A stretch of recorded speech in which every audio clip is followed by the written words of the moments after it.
ഞങ്ങൾ അങ്ങനെ ആടുജീവിതം കാണാൻ പോയിട്ടോ. ഞങ്ങൾ പോകുന്നുണ്ടെന്ന് പറഞ്ഞപ്പോൾ മണിക്കുട്ടിയും കാണാനുണ്ടെന്ന് പറഞ്ഞിട്ട് ഞങ്ങൾ അവരെയും കൊണ്ടുപോയിട്ടോ. രുദ്ര ഇരിക്കുമെന്നൊരു പേടിയുണ്ടായിരുന്നു. പിന്നെ അച്ഛനുള്ളത് കാരണം അച്ഛനെടുത്തോണ്ട് നടക്കുമല്ലോ എന്ന് വിചാരിച്ചിട്ട് അങ്ങനെ ഞങ്ങൾ പോയതാണ് കേട്ടോ. അവന് കളിക്കാനുള്ള കളിപ്പാട്ടങ്ങളും കുപ്പിയും വെള്ളവും ഫുഡും ഒക്കെ എടുത്തിട്ടാണ് പോയത് കേട്ടോ. ഞങ്ങൾ ഹോട്ടലിലാണ് പോയത്. ടിക്കറ്റ് ഞങ്ങൾ നേരത്തെ ഓൺലൈൻ ബുക്ക് ചെയ്തിട്ടുണ്ടായിരുന്നു. അപ്പോൾ ഞങ്ങൾ ആ സമയമാകുമ്പോഴേക്ക് പോയി. അങ്ങനെ ഞങ്ങൾ അവിടെ എത്തി ടിക്കറ്റൊക്കെ എടുത്തു. പടത്തിനെ കുറിച്ച് പറയുകയാണെങ്കിൽ നല്ല സിനിമയാണ് കേട്ടോ. എല്ലാവരും കണ്ടിരിക്കണം. പ്രത്യേകിച്ച് തിയേറ്ററിൽ പോയിട്ട് തന്നെ കണ്ടിരിക്കണം. ഇപ്പോഴും പടത്തിൽ നിന്ന് ഉള്ളിൽ നിന്ന് നമ്മൾ പുറത്തിറങ്ങിയിട്ടില്ല, അങ്ങനത്തെ ഒരു അവസ്ഥയാണ് കേട്ടോ. എത്ര നജീബ്മാരും എത്ര ഹക്കീംമാരും ഉണ്ടാവില്ലേ.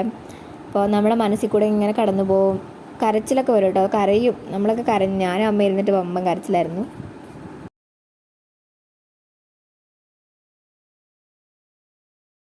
പൃഥ്വിരാജിനൊന്നും കാണാൻ വയ്യ, അങ്ങനെ കോലായിട്ടുണ്ട് കേട്ടോ. ഭയങ്കര മേക്ക് ഓവറാണ്. അയ്യോ.